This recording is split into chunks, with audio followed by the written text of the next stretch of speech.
Welcome to War of the Weird, a war between friends, where the stranger discovered the greater chance of victory.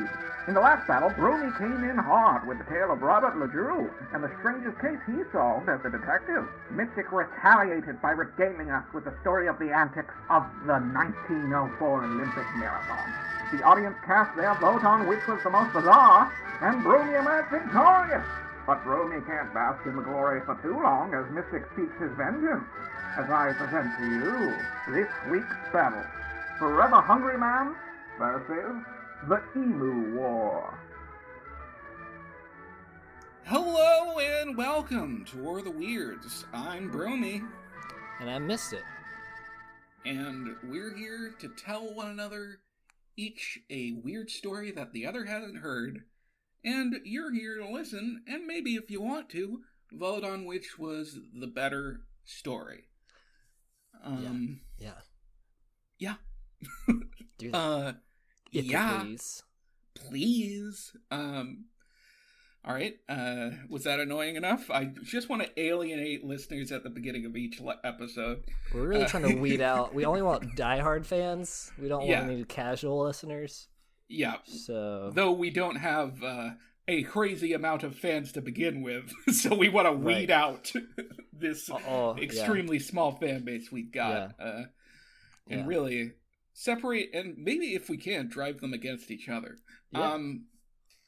But speaking of voting, we have 25 minutes left on our poll. Yeah. But Robert LeDrew looks like it's going to take it. Hell yeah, dude. Yeah. 100% of the vote so far. Yeah, I mean, I'm not going to rub it in. No. You had a great story. 1904 Olympic Marathon. Yeah. Rock solid. Right. But the dude caught himself. That's true. I concede that. I'll be a big I'll be a big loser. I was gonna say like I'll be the bigger person, but I was like, we're not. Yeah. It's not a competition for that. And then I was gonna say like I'll not be a sore winner, but instead of saying it that way, I was gonna say like I'll be a what's the opposite of sore? I'll be a stretched out loser. I don't know. I'll be a frequent yoga going. Yeah, I'll be a healthy loser. All right. Yeah. You heard it here. Take your vitamins. Hold me accountable. Vitamins. I like vitamins. I'm sorry for mispronouncing them. It's all right. But real quick, we talked about in the collateral damage episode, we talked about tiebreakers.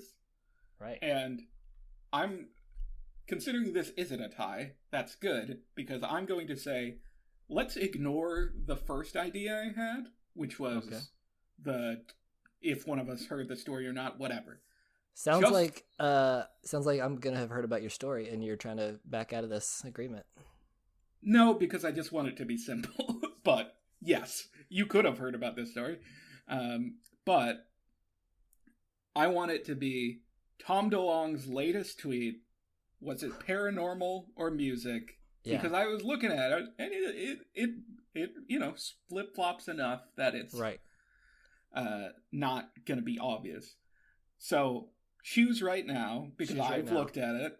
Which one is your bet always? Always? So from this day forward, like whenever it's a tie, we'll all right, Tom DeLonge, settle this. I'm gonna say, all right, okay, does paranormal, what does that entail? Because that could be so it's like alien/conspiracies? Mm-hmm. Okay, yeah, I'll go paranormal. Okay. Yeah. I will go music. So, good. If there's ever a tie, we will check the straight up, the real feed, the one feed that matters, which is Tom DeLonge's Twitter feed, the guitarist and singer from Blink-182, who now is the head of a company that researches legitimate UFOs. And we're going to see music or fucking straight up aliens. But you apparently have a story that has a little bit of slightly disturbing content in it. Yeah. I wanna just like give a little disclaimer here that there's some graphic, there's some just for a quick second. The whole thing is kind of gross, but there's some disturbing ideas and occurrences in here. So I do want to give the little disclaimer. There's, as I'm telling the story, there's not really a preamble for it. It's just gonna be like, and then this happened, and you're like, what? All right, so just you deal with that, I guess. I'm sorry in advance. I'm psyched, but I'm yeah. I'm psyched to get disturbed. I love it's down with the sickness. So let's go. All right. Did you get that joke, or was it? Yes. Yeah, Yes. I assumed you did, but like.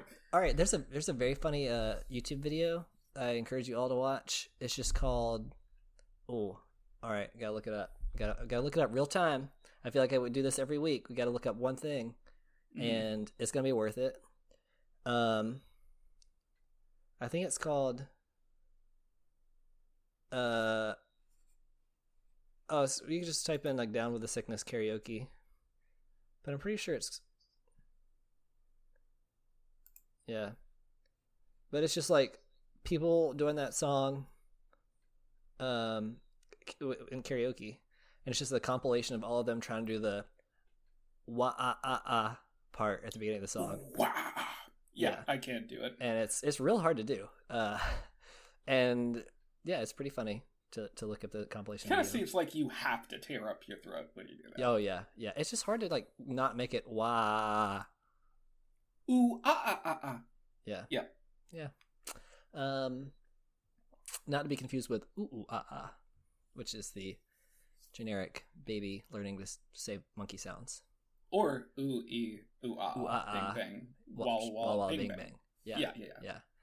Very easy to confuse those three. That the trio of pain. Yeah. Anyways, so this week, my story, this I will tell you right now into this microphone, and then you listen with your ears. My voice is going into your ear holes. I'll Could stop. you give me That's the disturbing content. Yeah. That imagery. All right. I'm gonna keep. So we had, Broomy he won the last week with the French Robert Ledru story. So I was like, all right, let's see what else France has got going on. So the story, our tale begins in France in 1772 with the birth of a man. I will say he was not born a man; he was born a baby. But the story is more about him as a man. So, anyways, all right. Are you sure he wasn't a full man? If he was born a man, that would be the weird story in and of itself. Yeah, I think you that should have would done win. a little more research. This guy was probably a full-grown man out of the womb, but fine. We disagree. Yeah. We can. What if like that happened? But I'm like, that wasn't the most interesting part of his life. So we're just gonna gloss over that. He was a really good accountant. He was a numbers whiz. Anyways, a human being was born in France in 1772. Just one. And it was him. His name was Tarrare. Okay. His name was actually Tarrare, but we're gonna not do that every time. So his name was Tarrare. He had some pretty bizarre attributes. Most notably, and what this podcast is about, or this episode, is his eating habits. Mm-hmm. He ate tons of food at each meal. All right, he was always hungry, and he was never satisfied ever. Like he was always hungry. And like I know it doesn't seem that weird right now, but let me get a little bit more into it. Sounds like my ex-wife. Yeah. Yeah, I don't have an ex-wife, and if I did, I would not bring up her eating habits. I think continue. I think publicly roasting your ex-wife would be this is the perfect platform for that. It really shows maturity. Yeah. So, yeah. It would be a weird thing to do. So, but what better place to do it? Actually, yeah. I'm gonna digress again here, just because why not? I saw something recently that said it was like the idea was therapy, but there's an audience that laughs at you. And then someone said Dr. Phil, and then someone else said Tumblr, and then someone else said Dungeons and Dragons, and then someone else said stand-up comedy. And I feel like all of those are accurate. Yeah, but I don't know. I question Dr. Phil's legitimacy. Oh yeah, no. But the rest of them, like Tumblrs. But yeah. But that's a funny premise. Yeah, no, it is. So this would be like that. This is just like we'll just have a therapy session. You just roast your ex-wife that's fictional, and hater. Throw in some canned laugh. What do you call it? Canned? Yeah. Canned laughter is a thing. Yeah. People say, which I don't quite exactly understand, but you have to laugh or you get canned. That's or truth. They open the can. True. Yeah, it's like a can of magical beans? objects. Can of worms. What is the phrase? Can of worms. Both of them are in phrases. Okay. All right. Well. All right. That's all the time we have, folks. Hope you. No. Yeah. All right. So his physical description. This is going to seem very irrelevant. He had very soft hair. Oh, hell yeah, dude. And that is mentioned in every description of him. I mean, and so, you gotta give props. Like the rest of it is about his body and how he eats so much. But this is like, let's talk about, he had real soft hair. Dude, could soft enough to, lather and rinse that shit. Probably not washing it very much in the 1700s. But yeah, we'll maybe. Dude, use also, L'Oreal every day, man. That is French, right? L'Oreal. It sounds like I'm like doing a dating profile for him. Like he has very soft hair. I know he has this disgusting eating habit, but super soft hair. Yeah. All right. His mouth was abnormally wide, which just sounds like a roast. But he's it just sounds judgy. It factors into it. We'll get to there. Yeah. He is very slim, despite constantly being hungry and eating to excess. That's an understatement, as you'll find out. At 17 years old, he weighed barely 100 pounds, despite eating his own body weight in food per day, if not more. When he ate, his abdomen. How many pounds did you say? He was almost 100 pounds. Okay. Yeah. When he ate, his abdomen would become distended and swell up like a balloon. But as he digested his food, it would shrink back down, and he would just have like an excess flap of skin where it would would fill and then deflate. And he could wrap the skin of his belly around his waist. Gross. His cheeks, likewise, became stretched out and saggy from holding so much food in his mouth as he gorged himself. He could hold a dozen eggs in his mouth, in his cheeks, like a chipmunk. Or even love to like see a small chipmunk apples. called a dozen eggs. Yeah. Just like cheeks bigger than their entire body. That's crazy. He do it with apples too, but they were like small, like not like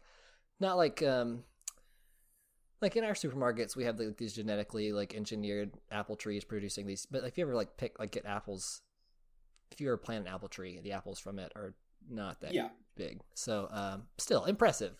I mean, like those smaller and cuties. Like I could probably hold like maybe 2 eggs in each cheek, maybe 1 in each cheek. Yeah, I think I would pass on the opportunity. That's every time I get eggs, the person that loses has to do this. Forget the media thing. No, I'm not doing this. So yeah, he was always hot to the touch, and he emitted a very foul odor. It's recorded that people couldn't stand to be within 20 paces of him due to his sweat and stench. And as he ate, his face would become bloodshot, and, quote, a visible vapor would rise from his body. Like you could see the sweat and stench. So he was like a cartoon character. Really? Yeah. But I guess like as his body was, because like as your body burns like energy, is converted to heat and something with electrons, and there's science. So I'm guessing like as his body, like as he sweat, the sweat evaporated. I don't know. He was sweating profusely. I don't know. I doubt it. I doubt he was so hot that he would sweat and then immediately cause the sweat to But I mean, go like into with, steam. but like I'm just mean like no, not like that. Not that extensive. But I just mean like for like I wonder. I'm trying to because his condition has never been. No one ever figured out what's going on. Mm-hmm. And so I'm trying to like there's speculation about like what kind of if he like with his metabolism or processing things, like absorbing food, and his body just like broke it down super quickly, and that's why he was always hot. I don't know. I don't know. But when you run, or like when you exercise in the winter and you're like really hot, you can see like vapor. Sure, in the winter. So in the winter, so I don't know. France, maybe this was like just happened to be in the winter, and they didn't know enough about science. They're like, yeah, this just happens all the time. Because I mean, 1700s. They weren't very bright, if that was the case. Right. I'm bet. Yeah. All right. I don't want to roast these people in case time machines are a thing and they hear this podcast. What were you going to say? Well, they are French. Well, no. I was going to say they're probably like they're probably their understanding of the world is probably like on par with what I understand about the world now. So I can't really talk. Yeah. But not surprising, he suffered from chronic diarrhea because he just abused his digestive system. But he had no behavioral problems or like signs of mental illness. He was just always hungry. I disagree. And never satisfied. But he was like, I mean, when he was like fed, he could like function. Yeah. But he just like was always craving food and always hungry. But he had no like, could still have a conversation with him. He like, they wanted him to get a job, and he could like function in society. He had no drive or ambitions other than his preoccupation with eating, and so like I think he could have probably accomplished more had he like been able to be full, and he could focus on other things. But that was his pursuit. It wasn't a pursuit of pleasure. It was like a physical need that he could not seem to meet. Yeah, he like felt extremely hungry all the time. Right. Despite the amount of food he ingested, he was. Yeah, he's perpetually hungry. He would eat a quarter of a cow in a day. That was a regular meal. And he was eventually kicked out of his house by his parents because they could not afford to feed him and provide for him. I mean, At 17, he was kicked out. If you have 2 cows, that's 8 days. So. Yeah, that's it. Can you and imagine? You're out of cows. Like I can't even today. I don't think I could buy 1 cow with my money. And they were expected to, there's inflation. That's a thing, you know? So, yeah. Maybe inflate the cows, get a little more meat. I think that's also what we're doing. But he lived on the streets for a while, begged for food. He stole for food. He ate garbage. Eventually found work as a performer. Up until they ate garbage, he's like Aladdin. Also, his name rhymes with Jafar. I don't know. This is loosely Aladdin and Jafar are loosely based on this character. Also, the guy from Les Mis, that's French. Jean Valjean stole bread. True. Yeah. Yeah. Nobody listening can deny that Les Miserables is French. Right. True. I mean, Drew. Le Drew. What? Robert. Whoa. Yeah. All right. So Tarrare, his act was that he ate. That was what he ate. That was what he did to perform. He would eat. He ate rocks, corks. Cool. He swallowed a basket full of apples, not like all at once, but like just apple after apple, just swallowing them. And then even live animals. Yeah. He was pretty successful. He did suffer from a pretty severe blockage from something that he ate while performing, and the crowd took him to the hospital for treatment. When he was there, like the doctor treated him with a bunch of laxatives, and he flushed him out, which he already had chronic diarrhea, which also was. There are like medical records of how like awful it was. Putrid and fetid were words that were used. That's a funny thing to like his diary. Yeah. Like other people's diarrhea, I sniff from time to time, but his, but I didn't like it. I didn't like it a bit. Like I could tell you. Yeah, it's like I thought you were making like a diary joke, like a journal, but it was like diarrhea, play on words. Yeah. I thought that's what you were. Anyways. I mean, cool. I thought you were funnier than you are, apparently. Just a diary of the food that you ate. Yeah, just painting the toilet bowl with your past indiscretions. With your truth. I said this was gonna get gross. So, yeah.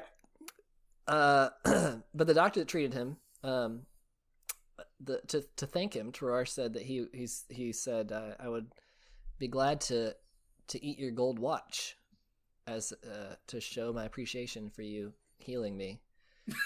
And the doctor, what an offer! The doctor wanted nothing of this nonsense and said, "If you swallow it, I'll cut you open to get to it." So yeah, really strict. I would also not if like someone came in there under these circumstances and was like, "Hey, I have a blockage because I eat rocks and corks and live animals. Can I eat your watch?" I'd be like, "No, you absolutely cannot." Yeah. Also, it's a gold watch. Yeah, he's gonna steal it. Yeah. So it's like, I don't think anybody would. That's pretty smooth. That's like, what if the doctor's like, yeah, I'd probably have been gullible. All right, so that he did that for a while. He joined the French Revolutionary Army. They're having a little disagreement with the Prussians. And his reputation for eating was established pretty early on because it's hard to miss when he's rifling through trash and trying to eat everybody's meals. He made deals with his fellow soldiers to earn bits of their rations. So he would like do their chores and stuff for them or their tasks, carry stuff for them, etc., and they would give him some of their food. Still couldn't get enough. He was hospitalized for exhaustion and was granted up to 4 people's worth of rations to keep him going. And he still complained of hunger. So he ate 4 people's worth of food every meal for rations. Yeah. And was still like complaining of being hungry. And this while he was hospitalized because of exhaustion, treated by Dr. Percy. The military doctors wanted to determine the extent of his appetite and his ability and the capacity of his stomach. So they came up with a little experiment. All right? They did a couple. Of course. But here's the first one. Yeah, because why not? In the 1700s, doctors, like, yeah, let's experiment on a person. It's like, hey, this guy's weird. What if we poke him? Right, poke and prod. See what we can learn. So this is a quote. A meal had been prepared for 15 laborers near the hospital gates. Although generally hospital staff restrained Tarrare in the presence of food, on this occasion, the surgeon allowed him to reach the table undisturbed. Tarrare ate the entire meal of 2 large meat pies, plates of grease and salt, drank 4 gallons of milk, and then immediately fell asleep. End quote. I was on board with the milk part. I had milk today and every day, but what a life. That's the experiment. It's like, hey, you want to just do an all-you-can-eat buffet? Like, all right, I guess I'll do this experiment. Yeah, he ate 15 people's worth of food. And then took a nap. Also, by the way, I probably haven't drank just straight milk You're missing out. A few years. You're missing out. I don't think I am. I actually saw a tweet. It said, I just learned from my mom that my brother is contributing so heavily to the chocolate milk sales at the local supermarket that they've requested to be notified when he leaves for college so that they don't overstock. And I took a screenshot of it because I was like, that's me. That's about me. It cut out. Oh. You didn't hear any of it? I heard that there was a tweet about chocolate milk. I'll read it again to you, and you can just cut out me rereading it if you want. Sure. But you can keep it. I don't care. Yeah. This is casual and laid back and fun. The tweet said, Just learned from my mom that my brother is contributing so heavily to the chocolate milk sales at the local supermarket that they've requested to be notified when he leaves for college so that they don't overstock. Oh, yeah. I was like, that's about me. Yeah. Love it. Love milk. It's good. My bones are so dense. Yeah. Osteoporosis I'm fine hits with me. my brittle bones if I don't have to drink milk all the time. Can I have your ration of milk? Sure. Nice. When I get it, Cool. I'll send it through the mail. Oh, he also ate cow udders. He did that for a trick one time. That's a cool trick. Yeah. But yeah. also though, he ate, 4 gallons of milk? 4 gallons of milk. Which also, if y'all don't know, the gallon challenge is a thing where you chug a gallon of milk and then vomit it up because social media says that that's funny. People always vomit almost instantly. Right. I went to a camp one time, and there was like a little stream, and the counselors had to do a gallon challenge, and they stood on the bridge, and they had all drank food coloring before they drank did the gallon challenge. So they vomited different colors of milk into the stream, and it was just like a rainbow of vomit in the stream. Cool. Yeah. So that's what I witnessed as a child, and that had no effect on my psyche at all, I'm sure. What? That is bizarre. Yeah. I mean, what a waste of milk. Story. I was like, I wanted that so bad. I was like, can I do this? It's like, I guess, I don't know. I didn't go to camp, so I don't get the dynamic of, I mean, I've seen movies and shows and stuff, but I don't really understand the dynamic where they are so casual with puking in front of people. I think just a ton of children. I think that was less to do with like, we're counselors and we're cool, and the more like they were stuck at a camp with kids for a summer and they were like going crazy, and they like did that just for themselves and each other. Yeah, what a moving moment. Right. So like, yeah, afterwards they're like wanting to hang out with us. We're like, we're pretty gross. I'm good. Also, you wasted a lot of milk, and mad about that. Yeah, you anyways. Specifically had a vendetta. I was very offended by this. Yeah. It was really irresponsible. All right. Tarrare later presented. This is part of the hospital experiments. He was presented with a live cat. This is getting to where the graphic content disclaimer comes in. Everything else up until this point. Right. The diarrhea, all that was pretty mild. Yeah.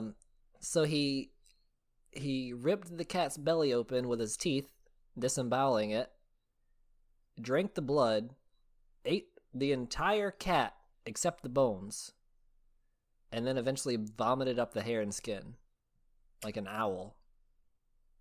And the experimenters wanted that to happen? I think they're just like, how far will he go for his hunger? And he was like, I will literally eat anything you put in front of me. Yeah. I don't know what. Wait. They were, yeah. But was it like, did they just put it in front of him and very soon, like within a couple minutes, he ate it? Or yeah, was they were like they were starving him? No, they just gave it to him. We're like, do you want to eat this? He's like, I do want to eat that. And then he did. Yeah. So this is the beginning of some. There's more of this later on in life. Well, it gets a little worse, cool. But this is just this is like what put him, on the map. Yeah, I was gonna say I think this kind of like nurtured this weird thing that's gonna happen with live things. Yeah. So he's offered other animals. He ate reptiles, lizards, snakes. He said snake meat was his favorite. He's very fond of that. I've heard that snake meat is good. Really? I've seen like a Survivor Man, or Dual Survival, or one of those shows where they like roasted a snake and ate it. But... yeah, those shows, like I don't know if it was Naked and Afraid or something, where it's like tastes like chicken. Yeah. But of course, those people are generally starving. Right. But, so like anything is gonna be good. Yeah. Yeah.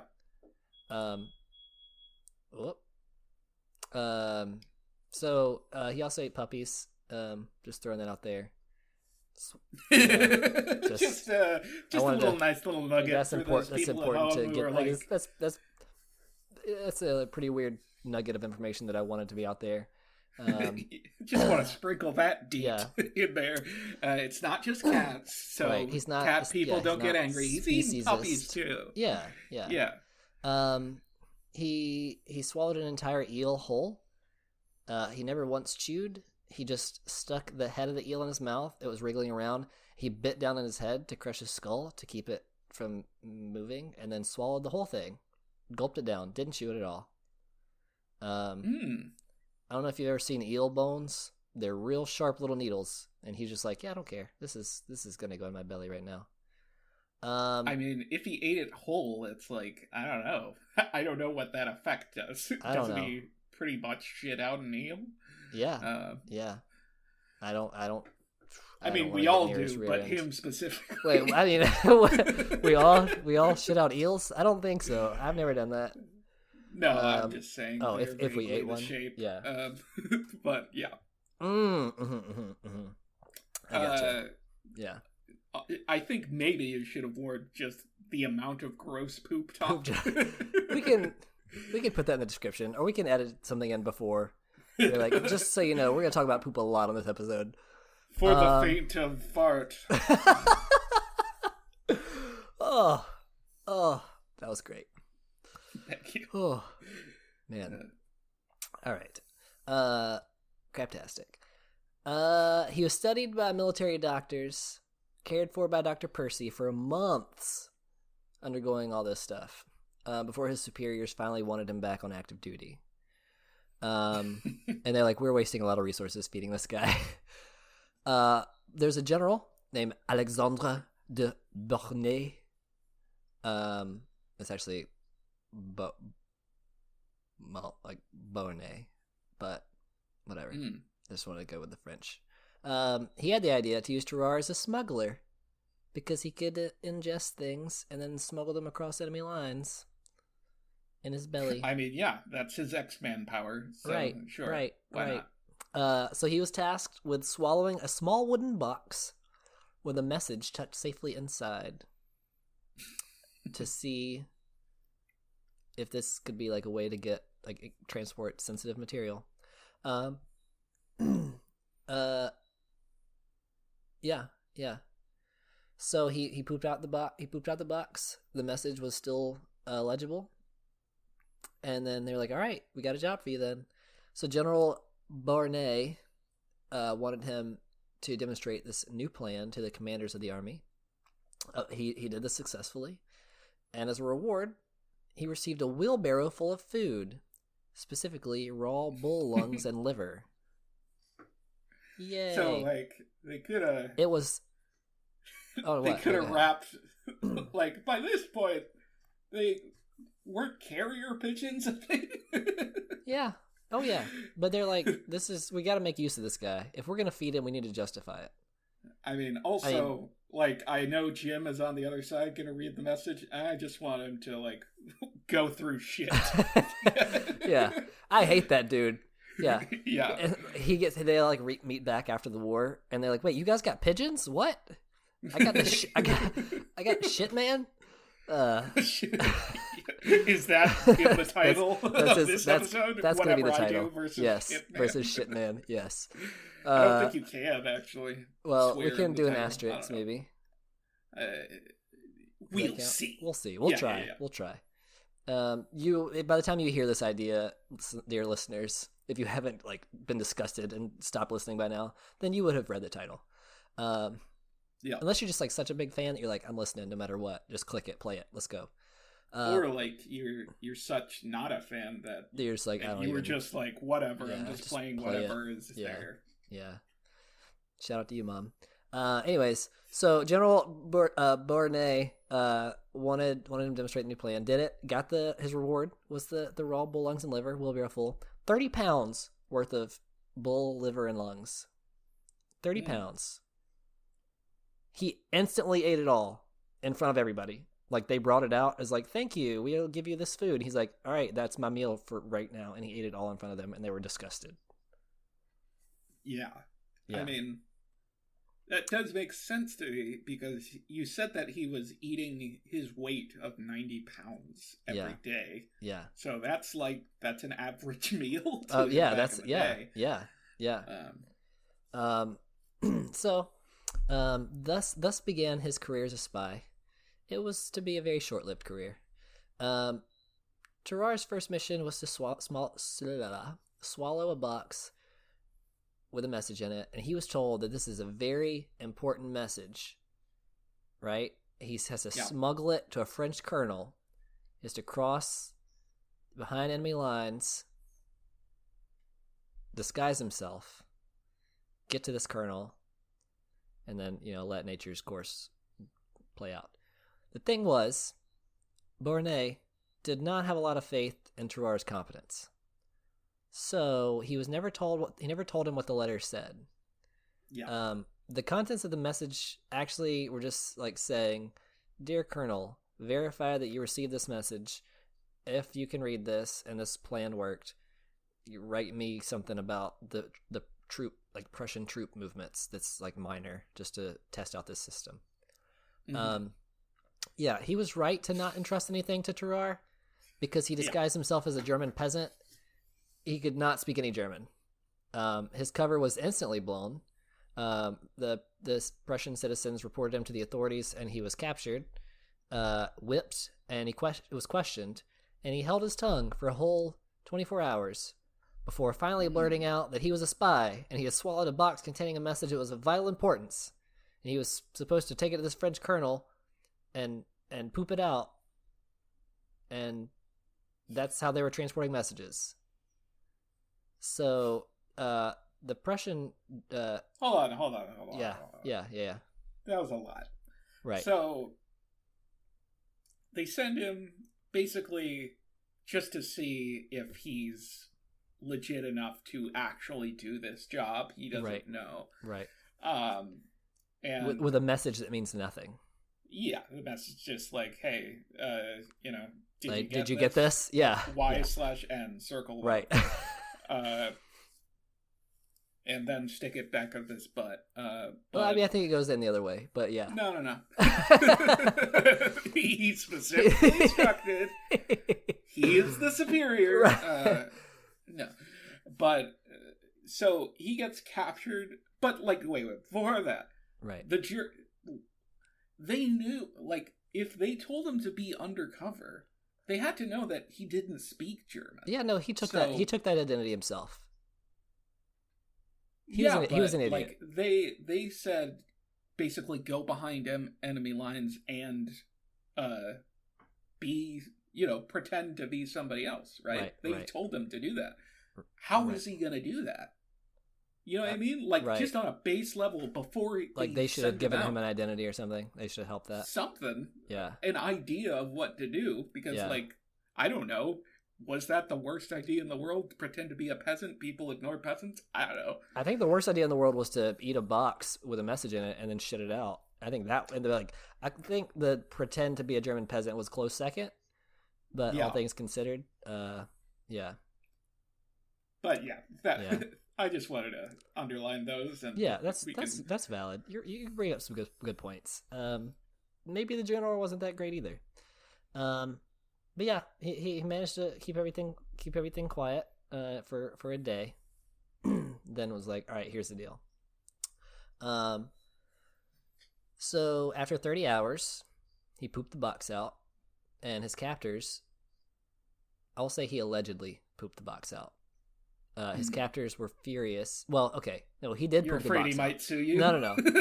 He did poop the box out. It's alleged that his captors were furious that the sensitive information was just a note saying, like, did you get this? And it's... So, Tarrare was ordered to be executed. So, this definitely happened. He was mock executed. Right, where he thought he was going to die. He was taken to the gallows, had the noose put around his neck and everything.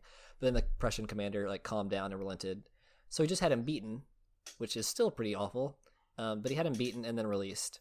But the reason I say alleged, because it is worth mentioning that some sources are skeptical that the commander ever got to the box, and they think that instead Tarrare rifled through his poop to find the box and ate it again. Ugh. Yeah. What a good soldier, though. One man, one box. Because it's like, what are you even thinking? Yeah. Well, you already blabbed about everything. So now maybe he's like, maybe they'll just think I'm crazy. That I was like, I'm a spy. Or I have and a they're great digestive system. Right. Yeah. So, anyways, he was beaten, and then taken to the French lines and released. This experience left him pretty shaken. He was like, all right, I don't really want to do the whole military thing anymore. So he sought out the military hospital, and tried to avoid any more military escapades. Yeah. He continued with some experimental diets and examinations and treatments, but nothing worked. He began sneaking out of the hospital to find food because they were like, we're really tired of paying and like feeding this guy. He was caught drinking blood from patients that were undergoing bloodletting treatments. Ooh. He was caught trying to eat bodies in the morgue. And then the hospital staff said that he needed to be like in a psychiatric facility and like physically restrained because of these, like, this was pretty like cannibalism basically. And they're like, this doctor's like, no, he's just like hungry. He's just like, we gotta figure out what's going on. But a 14-month-old child disappeared from the hospital. Ooh. And Tarrare, they kicked him out of the hospital, pretty confident that he ate the baby. And so the doctor was like, all right, this is done. You're done. All right. You know what? I think you might have crossed the line here. Yeah. Like, the dead bodies, we get it, but you can't eat babies. I'm with that doctor, by the way. Me too. I just want to, I'll take a bold stance here and say it's not okay to eat babies. I mean, this is going to be controversial. Right. Maybe we should edit that out that we said that because, Yeah, I mean, I know I'm going to get some hate mail or flack for this, but I'm 100% don't agree with eating babies. It was never confirmed that he did, but they never found the baby, and also, like, he was trying to eat people, so, yeah. He was kicked out of the hospital. Also, I'm just curious. Like, I don't really know how military hospitals work, but what was a 14-month-old baby doing in the hospital? Like, I don't know. I don't know. I mean, maybe there was something wrong. Are they open to? But yeah. But like, why a military hospital? Like, what? There's no babies in the army. Are you sure? Well, I'm not sure. They were using this guy as a spy. Maybe they're trying some experimental things with babies. Boss Baby 2. True. Boss Baby joins the army. The prequel. Yeah, this is I don't know who voices the baby in that movie, but for some reason, like, I really hope it's Kelsey Grammer, just because he's in that movie Boss, or in that show Boss. Yeah. And so, like, and Kelsey Grammer, he kind of looks like an age photo of a baby. Sure, yeah. Like the aging apps that you put on a because baby he does have like a baby, like the thinning hair and then his cranium shape. I love Kelsey Grammer. Kelsey Grammer. He looks like a baby. Right. And yeah. But I like him a lot. Yeah, he's a big baby, and you think he's childish, and right. you hate him. Yeah, pretty much. So he fell off he went off the grid. Nobody knows really what happened to him until 4 years later. Dr. Percy, 1798, Dr. Percy, the doctor that treated him at the military hospital, received a letter from the hospital in Versailles. The letter said that they had a patient that wanted to see him, and it turned out to be Tarrare. Tarrare told the doctor that he had swallowed a golden fork 2 years previously, and he believed it was lodged inside him and was killing him. But the doctor realized that he was actually dying of tuberculosis. He was bedridden, confined to a bed for a month. In the hospital, he suffered from, quote, continuous diarrhea, and then died at age 26 years old. That was redundant. Dr. Tessier at the hospital in Versailles wanted to see what was going on internally with Tarrare, but he began to decompose and rot rapidly. Like, yeah. Really? And so the surgeons like refused. Also, he had a really bad odor all the time. Sure. And so they're like, we're not going to do this. So Dr. Tessier took it upon himself to look at what's going on. Found that the jaws of when his jaws were open, his throat opened extremely wide. Like, he already had the wide mouth. His throat opened wide, and you could see right down into his stomach. So he literally, like, when he swallowed things whole, like, it was like just instantly like dropping it into his stomach. Yeah. Yeah, it was like like one of those garbage cans with the floppy lid or whatever. Yeah. His body was filled with pus, which may have contributed to the odor. It may have been just something with like him dying. He had enlarged organs, especially his stomach, obviously, and it was filled with ulcers. His whole digestive tract was pretty beaten up from the way and things that he ate. And that's it. That's my story. That's Tarrare. Shit, man. Tarrare, shit man extraordinaire. Like I kind of like feel bad for roasting him there with that name, but also he ate a baby probably, so I don't really care. Yeah, I think once you eat, you forfeit some rights. Once you eat something like beyond that first cat, right? I think something like a puppy or any of the other various live things he ate. Right. Once you go beyond that, you're kind of, you know that no one's going to be it. Yeah. Nobody's going to be happy with you. Yeah, you're not exactly the hero of your own story. Right. But yeah, that was super weird. I am not going to win this week at all. Jesus Christ. This was a good one. I felt good about this one. Yeah, I felt good about it too. It's also just like if you could keep this amount of fecal matter in all in all the contents, going forward. I'll do my best. I'll do my best. That. All right, so Australia. G'day, mate. My story. True, they say that. And it is a good day. But so Australia, right? They very recently have been having a real rough go of it, Yeah. The fires that really ravaged them, and now this pandemic is hitting them directly after. I don't know if the fires completely died down or not, but it's just one thing after another with the world right now. The world's probably going to end this year. We're all just kind of like, we acknowledge that this is probably it. Like, we've had a good run. We messed things up. I mean, why not? We tried. We didn't take care of the earth and each other. So we got Wi-Fi. That's good enough. Yeah. Let's end it. Yeah.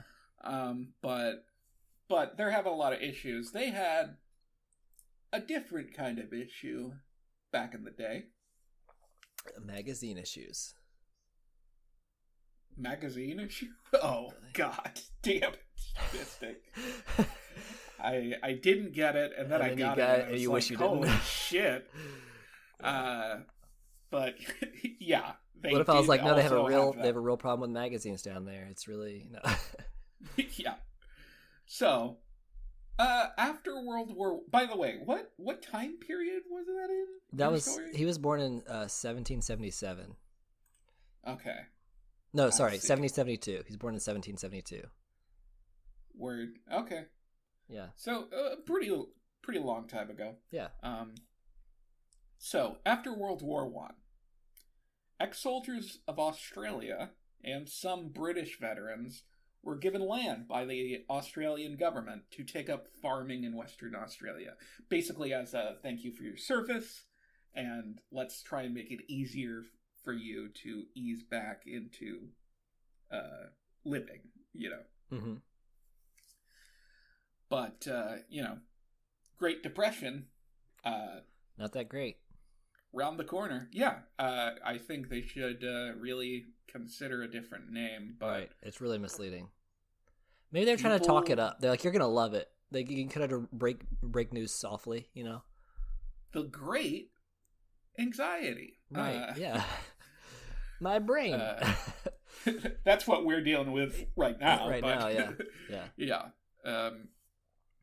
The government basically was promising subsidies to the farmers that increase to farmers if they increase their yield of wheat crops. Right? Yeah. But it's the Great Depression, so wheat prices continued to fall. In October 1932, the situation was reaching like a fever pitch where like they weren't delivering on their subsidy promises because of the Depression. Mm-hmm. The government wasn't. Right. And these farmers are getting ready to harvest the season's crop. They're like, we are farmers. Bum, bum, bum, bum, bum, bum. We deserve our subsidies. Yeah, but they're more like, we are farmers. G'day, g'day, g'day, g'day. G'day, mate. Also, goodbye, Australian listeners. Yeah. Alienating you. Yep. We just really want, we're trying to refine our listener base. We want to just really, pick and only choose. Listeners that fit into literally no category. So, Empty Space, I would like as a listener. I believe in them. Right. And things basically got a little tougher for the farmers, you might say. Mm-hmm. At this point, October 1932, when 20,000 emus migrated to the coast. Excuse me, what? 20,000 emus. You know what emus are, yeah, correct? They're little, like, peacock ostrich hybrid looking things. Yeah, they're huge. Yeah. And 20,000 migrate to the coast. I did not even know there were 20,000 of them in existence. I mean, honestly, I don't know about now, but back then there were plenty. They had finished their breeding season, so they're heading to the coast. It was like a natural thing happening, but... They're just like, all right, we just did it a lot. It's time for a vacation. Let's hit the beach. You guys ready? Yeah. I feel like that's something that would happen at the beach, right? That's like a vacation thing, doing it, and breeding. Mean, that would be quite the nightmare for a beach. Right. Like, imagine you were laying on the beach, on the beach. But, it's like at the coast. These emus. Sand everywhere, and it's feathers. Yeah. So, yeah. Maybe they just want to unwind, but 20,000 emus coming into the area. I can't even wrap my mind around that number. It's not like they were all like in a crowd. In a crowd, yeah. They're just like on their own going here. Some of them are in groups, but they're not that big, obviously. Right. I wonder, are they in herds? The emus, are they social creatures? Yeah, there are herds of emus. That's weird that you know but that. But all right, cool. I mean, I'm telling telling this story. I know, but I mean, I just have low expectations for like what I would do in my research. So I just have low expectations of you, and I don't believe in you. So these farms had cleared land and water supplies that were available for livestock. Mm-hmm. So the emus were like, "This is dope! Like, hell yeah, these farmlands!" Yeah. So they're going into the farm territory, particularly around Chandler and Walgulan. Walgulan. Sorry, I just find those names silly. That is, Australia is a really weird place. I'm going over to Walgulan, mate.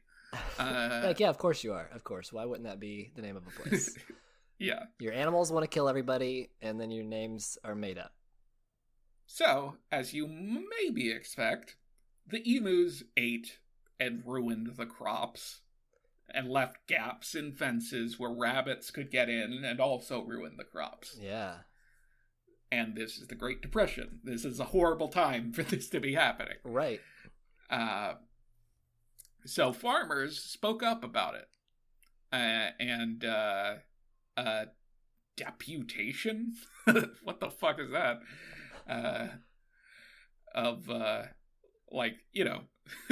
Most of this stuff is completely in my own words, but I guess I took that word and was like, yeah, definitely. Yeah, let's keep that one whole. A deputation of ex-soldiers were sent to meet with the Minister of Defense, Sir George Pierce. Mm-hmm. And these World War I veterans knew from experience that machine guns were effective. Yeah. So they asked... Yeah. I think I would also know that without experience. Yeah. But I'm glad that they were like, we we can verify. We're credible sources. Yeah. So they asked the Minister of Defense for machine guns to deal with the emus.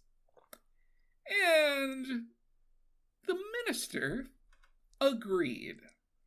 This is like a parody of a zombie movie where they're like we gotta hold this town from invading zombies, or like 30 Days of Night, the vampire movie with Josh Hartnett, real touching, tearjerker at the end. It's great, you should watch it. Anyways, when they're like, all right, we gotta defend this town from emus. I can imagine like what's Woody Harrelson in Zombieland or whatever. Like that's I imagine him like being the star of this movie.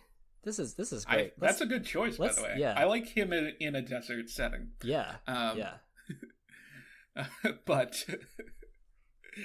But anyway, so he agreed, but under these conditions. Okay. The guns must be used by military personnel. Mm-hmm. And that military personnel, that transport's got to be financed by the Western Australia government. And the farmers would provide food, accommodation, and payment for the ammo. All right, they had to be financed by what? The farmers would provide food, accommodation, and payment for ammo. Oh, okay. All right. So they're like weird emu bounty hunters. That are going to be sent to them. Right. Like mercenaries. Like, I mean, they're government issued, but like they still had to be paid by the farmers. Well, not actually paid. Well, but, provided for. Yeah. Like, they're like, I ain't doing nothing until I get my belly full. I don't know why. They're really all rednecks in my. They're really hardliners. Right. They're like, look, we're not doing anything. Right. Look, yeah. We are in this for the meals. Yeah. Provided by farmers. Another reason that he agreed to the idea was because he thought that the emus would make for good target practice. I was gonna ask if they were edible, like if there was a good meat, like it was help with food. But yeah, I guess if you can hit a running bird, they probably run of 40 some miles an hour. They run quick. Like, yeah, if you can hit a bird like that to kill it, then you can probably hit enemies in a battlefield. Yeah. If you can get over the psychological aspect of that. But, yeah. All right. I mean, I think he also probably consented because he thought it would make a good episode of a podcast later in the future. That's probably something that he considered. Yeah, Sir George Pierce was really forward thinking like that. Mm-hmm. Yeah. Shout out to my boy George. Sir Pierce, not Brosnan. Fuck him. So it was also likely that some in the government supported it because it was good PR, helping out these farmers that were veterans. And there had been There's always an agenda. Oh, yeah. Yeah. Helping people without getting something? Would never do that. The government's supposed to protect us and take care of us? Nah. No. You don't get it. No. But there had been a movement brewing to secede from Australia, Western Australia. Mm-hmm. They're not it wasn't the big thing, but it was big enough that they were kind of concerned. So, because they wanted good PR, Right, the government's like, we need people to like us. Like they're not really liking us right now, and we're a pretty big part of their lives. So let's try to smooth things over. Because they wanted that PR, a cinematographer was hired. Oh, this is great. So that same month, right? The military is supposed to get involved, as led by Major GPW Meredith. That's a lot of initials. Yeah, GPW is like his first thing that like it was shortened to, and everybody calls him Meredith, I guess. Major Meredith. All right. Of the 7th Heavy Battery of the Royal Australian Artillery. I want okay, what? The 7th Heavy what? 7th Heavy Battery. I love that show, 7th Heavy. Yeah, it's great. It was good. Wholesome. I don't know it enough to make a joke about it. I was just trying to think of the actor. I was trying to think of the guy's name that played the dad. I can't. Yeah. Of the Royal Australian Artillery. What is heavy? What does that have to do with anything? What? Heavy battery? What? I don't know. That's going to be my title from now on. That has to do with the machine guns. I'm Mystic of the first heavy... what was it? Battalion? Battery? What was it? Battery. All right. It's a heavy battery. Like a D battery. That's a pretty heavy battery. No triple A's here. Oh, no. And, yeah. What? I was going to say... I thought you said double A for a second. I was about to say, and no triple A's either, but that's literally what you said. It would have been great if you said that. How come batteries and cup sizes use that system? Do you mean like bra sizes? cups? You mean boob? Yeah. Boob cups? That's exactly what I mean, Broomy. Yeah, right. What's up with that system? It's really they're just grading. Okay. They like them small. It's pretty pretty biased system. People who made that, yeah. With Major GPW Meredith, Major Meredith, with him were soldiers Sergeant S. McMurray and Gunner J. O'Halloran. These are made up people. You're telling me a dream that you had about a movie that you want to make. That's what the story is. None of this is real. Shut up. Stop revealing my secret. So those soldiers, each of them have a machine gun and 10,000 rounds of ammo. Great. So 10,000 rounds of ammo. There are 20,000 emus. They're 10,000 each, so they have 30,000. All right, so they can 10,000 bullets to go off target, to go wide, and just ricochet around the world. All right, cool. But yeah, October of 1932, this is all happening. But it was delayed because there was a ton of rain that made the emus kind of scatter more, still kind of in the area, but they scattered. Right. So they waited for the rain to end. And at this point, it of course got out that this was going to happen. And did the emus find out? I don't think so, but who knows? They were scattered at the time. Sounded like they were taking defensive action, but... Yeah. City folk were mad. City mice, instead of these country mice that are getting helped out. Right. They were mad about it because they're like, hey, I don't know, maybe you shouldn't... get machine guns and shoot emus. Right. I don't know. Right. They're like, I don't care if I don't have any food to eat because this is where the farmers provide food for the cities. It's just all right. Because cause and effect. It's hard to see that. It's hard to see that if food that's grown is eaten by things that are not you, then you won't have food. Cool. Yeah, it just seems like this isn't the only way to do it, is their point. You hire a piper, right? Yeah. And then you don't pay him, but he's gonna play and lure the emus out of the city, or out of the country. That would be nice.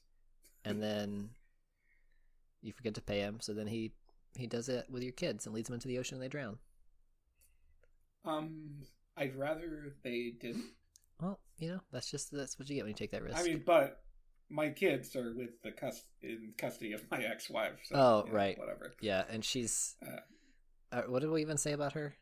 She Something about eating so much or something. I don't know. Yeah. Yeah. She ate a lot. At least it wasn't like a mother-in-law bit. Yeah, because those are worse. All right. I mean, you mean monster-in-law? Deliberately being terrible. So don't worry. Yeah. So yeah, it got out. People were mad. People were protesting. Mm-hmm. Senator James Guthrie led the fight against Pierce's plan. Wasn't there a Guthrie? No, it was a Gunner. It was Gunner. Never mind.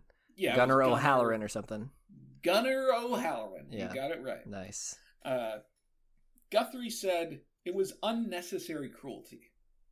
If the emu had to go, he said, then it should be done through more humane, if less spectacular methods. Okay. Like what? Like explosive? Like what? I mean, I don't know what. I mean, come on. What are you acting like machine guns were the only answer to this? I mean, I think it'd be quick. I'm all for humane treatment of animals. I'm a fan of that. I'll take two stances here. Yeah, I'm not saying one, don't eat babies. The worst idea in the world, and also but I'm saying treat animals. It's not like the only option. Right. But like at a high number, like if it's like it's like a one animal terrorizing a city, and they're like, we're gonna all run out and hack it to pieces. Like, no, let's not do that. But like when there's 20,000, like realistically, I don't know. Yeah, no, I understand. But Pierce basically replied to that with, "It is no more cruel to kill the bird with machine guns than with rifles." Okay, so rifles. He's still talking about guns. He's still like, all right, so yeah, that's accurate. Yeah, rifles are more accurate. You have to be a little more careful with them. Yeah, you can probably kill, like, if you shoot them with a rifle, you're probably going to be more accurate and therefore kill them rather than just wound them and they get away. Right. Also, I'm like thinking about this with like, won't they scatter? Like when you get the first shot off, and it takes a long time to reload a rifle. So like it'll take so long to hunt them down one by one like that. Where the machine gun. I'm not advocating the machine gun. I'm just like in the situation, what would actually be plausible. Yeah, you'll see. Right. Okay. You'll see what happens. Okay. So yeah, no more cruel to kill a bird with machine guns than with rifles. A fine point.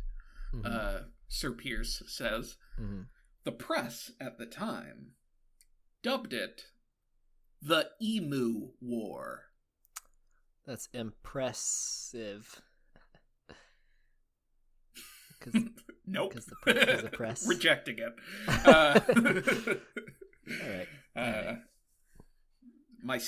My red stamp of rejection on that joke. All right. No, the rains stopped on November 2nd. So November rain. That's like a couple weeks. Yeah. A couple weeks, and so the troops were deployed. Mm-hmm. Ordered to assist the farmers and collect 100 emu skins so that their feathers could be used to make hats for light horsemen. This is the real priority here. Like, we need to dress up our people and look fancy. We wanna prance around in some fancy attire. Give me some feathers. The finest emu feathers. The finest emu. Make a boa out of it for my wife to wear. Yeah. She'll probably try to eat it though. Yeah. Okay, but only 100. So like we got 20,000, but just get 100, and then we'll look like we're doing good. Well, it's collecting the skin specifically for the feathers. Okay. So like that's all they needed or whatever. Yeah. Because emu skins are huge. Right. And I guess still. So this is really not even about saving the farmers and their land and the crops. They're like, we're gonna do this for you. Secretly, we're just doing it for the skins. We don't need that much. Yeah. I mean, yeah. I think it is because they want the good PR to come out of it. Who knows? Yeah. who knows if there was one that motivator that was like really the core, but they were sent over to the guys. Guthrie and the gang were sent over to Campion, where about 50 emus were sighted. All right. They were out of range of the guns. So local settlers attempted to herd the emus into an ambush. This sounds comical. Okay. Yeah, it is. But the birds split into small groups and ran. So didn't work. What a great caper. Yeah. So the first round of firing of the guns was a failure. But when they shot a second round of gunfire, they managed to kill, quote unquote, a number of emus. Okay. I mean, 0 is a number, right? So true. Doesn't mean they were effective in any capacity, but okay. All right. Later that day, a small flock of emus was encountered, and perhaps a dozen, quote-unquote, birds were killed. So casual. Perhaps a dozen. Who knows? I can't be bothered. I gotta wear my hat. Not notable to me. November 4th, 2 days later. So they encounter that's 50 birds right up top and get none of them. And then they killed a number, so probably a very small number, right? And then maybe a dozen on top of it. Yeah. After encountering who knows how much. If a small flock of emus was encountered and perhaps a dozen birds were killed. So a flock could be a pretty big number, even if it's a small flock. It could be pretty big. Yeah. So I'm thinking the rifles. Oh, sorry. I was just thinking the rifles also. That's a good choice for collecting the skins, because if you're just riddling them with bullets. Yeah, might mess with them. I don't think you're supposed to use the phrase. I think riddled with bullets is a phrase, but I don't think riddling them. I don't think it's the verb. It just sounds like, all right. I'll give you the pass on it. Okay. All right. Thanks. Appreciate that. Thank you. You're, if when I go, shoot my gun at the range, I'm riddling. Yeah. I'm a straight up riddler. Riddler. At the gun range. That's your nickname. Yeah. I don't have a gun. Riddler of the first heavy battery of the gun range. Yeah. Just rolls off the tongue. Right. So 2 days later, Major Meredith sets up an ambush near a local dam. Well, damn. Local dam. And more than 1,000 emus were spotted on the horizon. Right? Just cresting the hill. All right. This is Braveheart. So their little heads are bobbing up and down, heading towards them. Mm-hmm. Right? They know this is war. So they set up this ambush, and they didn't know exactly when they were waiting. It's just these 4 guys, or is the troop bigger than that? I believe it's hard, throughout reading about this, it was hard to pin down how many people. It shouldn't be, though. Right. But they've been pretty vague about the numbers that they've killed, the body count. So I can imagine they're not also specific about the people involved. But what we know is that there were two of those large machine guns. Right. Right. These are. Oh, okay. Yeah. The ones that, generally speaking, you would probably lay down to use. Yeah, or have the little tripod, and Yeah. All right. Wow, that's crazy. So they're heading towards them. 1,000 emus. This time, they waited until the emus were close before opening fire. Like Jackson said, look, see the whites in their eyes. Yeah, or the blacks in their eyes? Yeah, I don't know Do if emus have whites in their eyes. Probably not. The sclera. Is that a thing? Sclera? I don't know. All right. Um, what are you referencing? I think that's what the white part of your eye is called. Oh, yeah, I don't know that.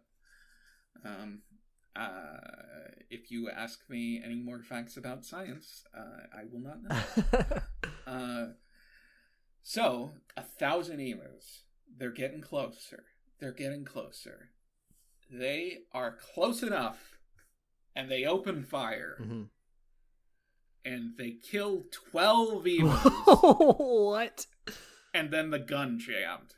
Ugh. All right. And the rest of the emus just scattered. Sabotage. Got away. Yeah. So, shortly after that, riding one of their trucks alongside a fence, they're like military trucks, they accidentally rammed an emu. It got caught in their steering gears, and they swerved and destroyed half of the fence they were riding on alongside. Nice. Before They're like, stop. we want to do as much damage as these emus are doing. Yeah, even more, because you're tearing down, like, the entire fence. Right. Half of the fence. They didn't see any more emus the rest of that day. I bet. I bet. So, yeah. In the days after, Meredith goes south because he had heard the emus there were reported to be fairly tame.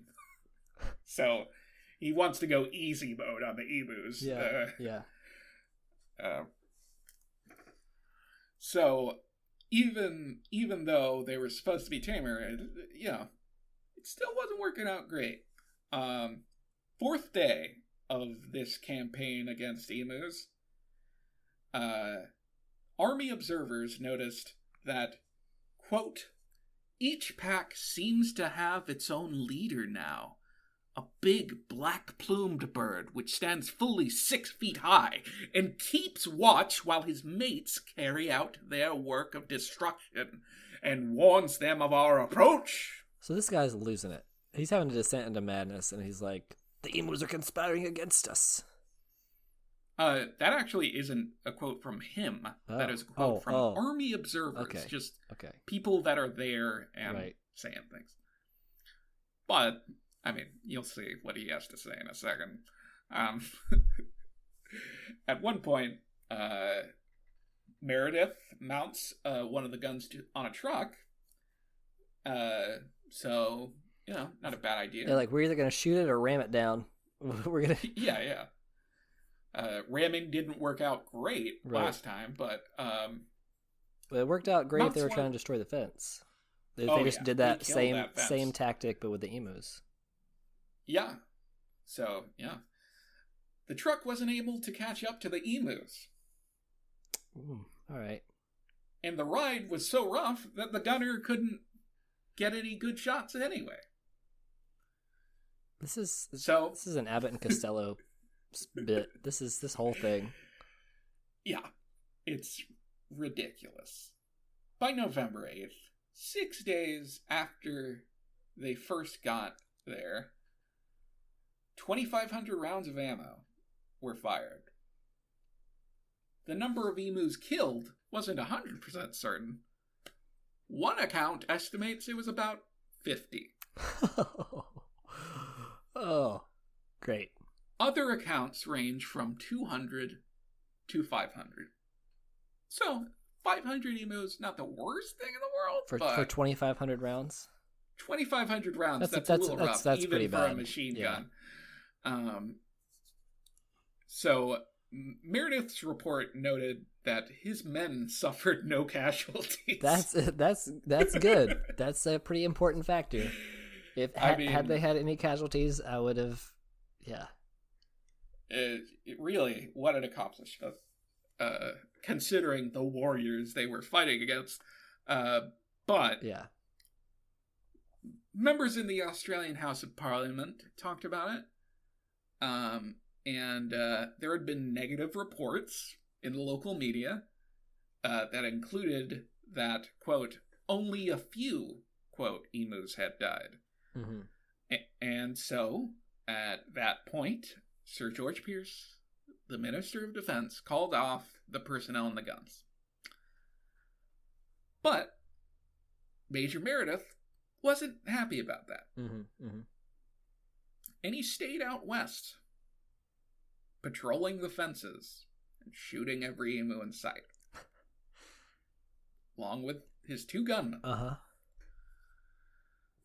After this point, Meredith was quoted as saying, "If we had a military division with the bullet-carrying capacity of these birds, it would face any army in the world. They can face machine guns with the invulnerability of tanks. They are like Zulus." I don't know what that is. Even Zulus is like a African tribe or something. Okay. Whom even dum-dum bullets could not stop. And that's the quote. All right.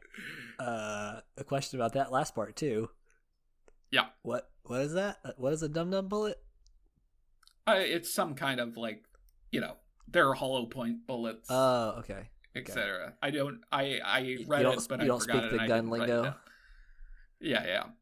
You can ask the boys down at the range next time you go, when you're venting about your ex-wife. Yeah. When I go riddling? Right, when you go riddling. So... This is so absurd. So, the emus have the invulnerability of tanks. Of just course. So you know. That's factually correct.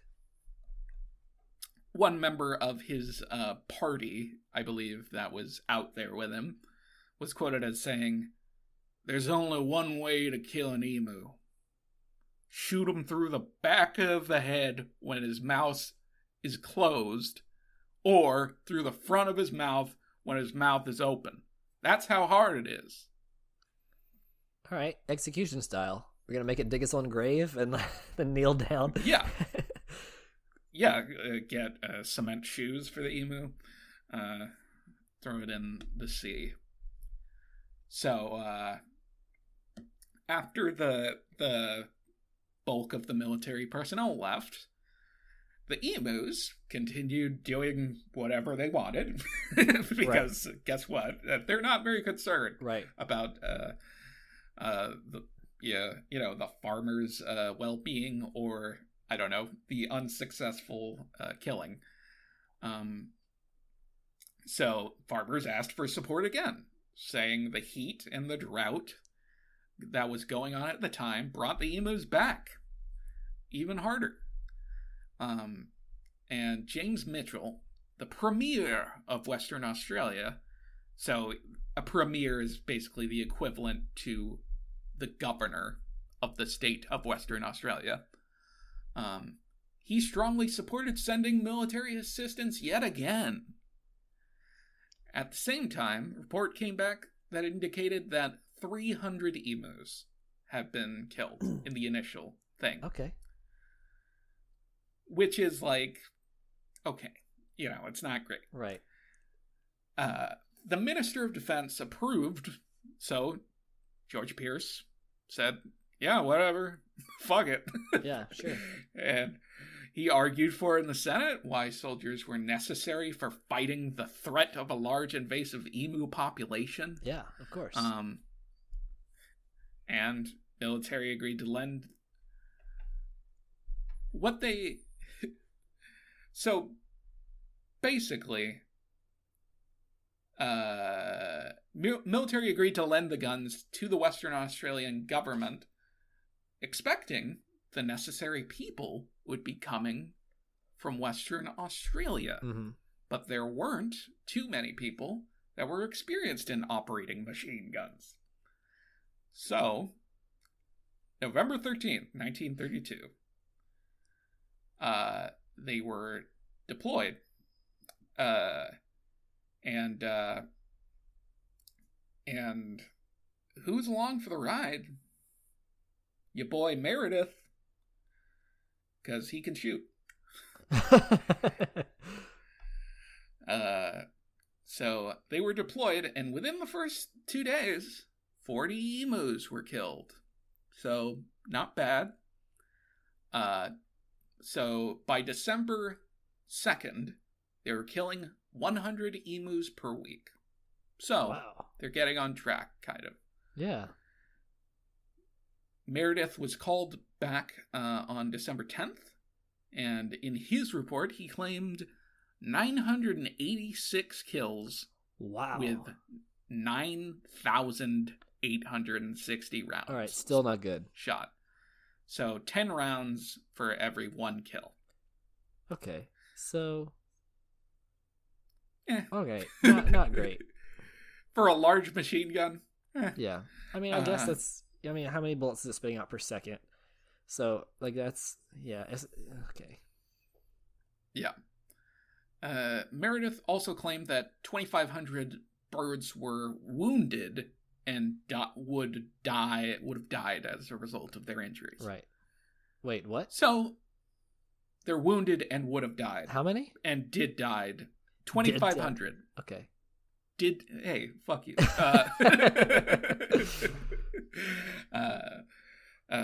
But yeah, 2,500. So this expedition was much more successful. Mm-hmm.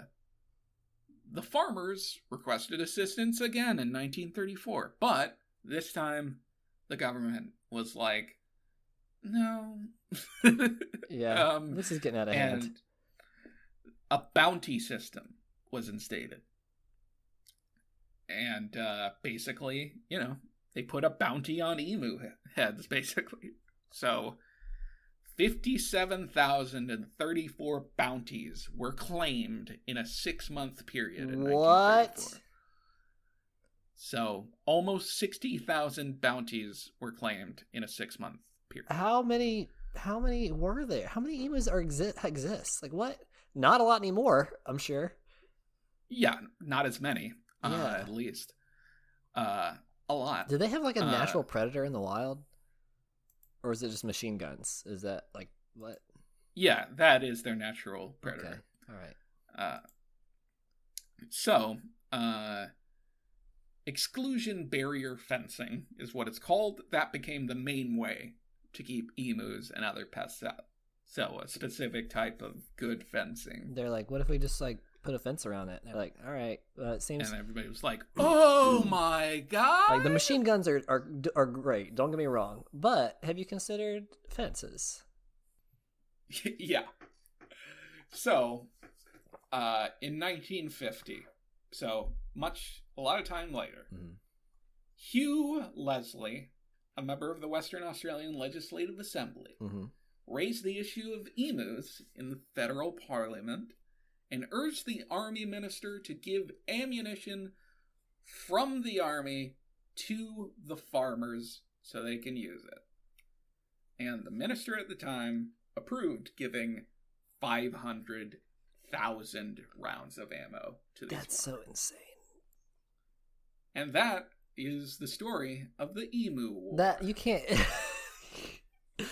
you can't end with like 500,000 rounds of ammunition. The end.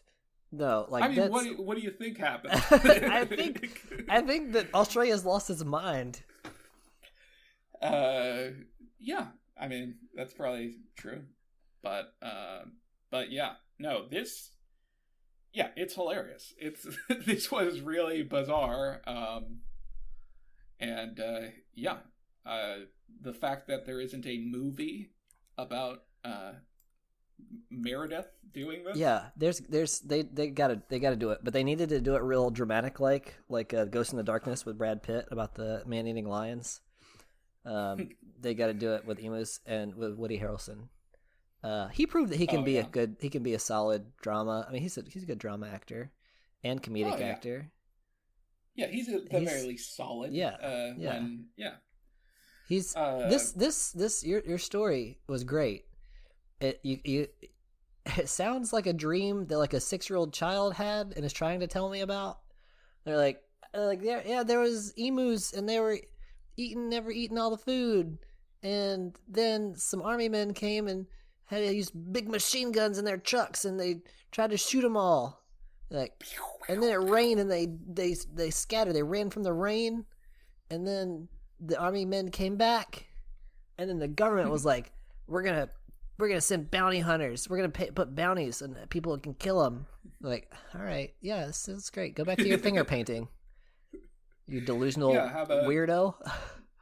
Yeah, go back to sleep. Have a different dream. Yeah, one that's less stupid. Go dream that you like are swimming and you pee your pants or something. I don't know. I'm gonna need you to dream about peeing your pants. Yeah. So go away. But yeah, no. This was a fun one to look at, and I was reading like clips of newspapers from 1932. That's great. But yeah, that is our episode for the week. Nice. So if you want to, we have an email, correct? waroftheweirds@gmail.com. And you can send us topic ideas, just general thoughts you can send us. You can send us ideas for, we have, if one of us wins, gains 2 victories on the other, then you can send us ideas for a terrible piece of media that the loser has to partake in and report back with. Yeah. And we're on Twitter, and that's where the poll will be, where you can vote for which was the weirder story. What's his name, or what do you want to call him? Tarrare Shitman? Are we going to do that? We can't do that. We'll see if we can do that. No. It's either going to be that or I don't know. What can you say about? You can say so much about this guy. I mean, I would focus on the eating. Eating more than the. All right. Hunger Man. Hungry Man. I don't know. We're gonna get sued by the. Maybe we can get sponsored by Hungry Man. Yeah. And share that name. Yeah, we'll do Hungry Man. Yeah. So Hungry Man dinners versus. Maybe not dinners. That'll be misleading. But yeah. Yeah. No. Hungry Man versus they could have. Man, if only he was alive, he could have probably just been like released in Australia and be like, "Hey, go eat these emus." And he's like, "All right, I'll do it." Yeah. He already was part of the military. You know, he had credentials. Yeah. I mean, it would have been hard to go be a spy with the emus. Yeah. But they're not that smart. They were smarter than this army. So no, they actually are smarter birds. But yeah. Anyway, yeah. So go there Hungry and Man vote versus the Emu War. And we will see you on the next one.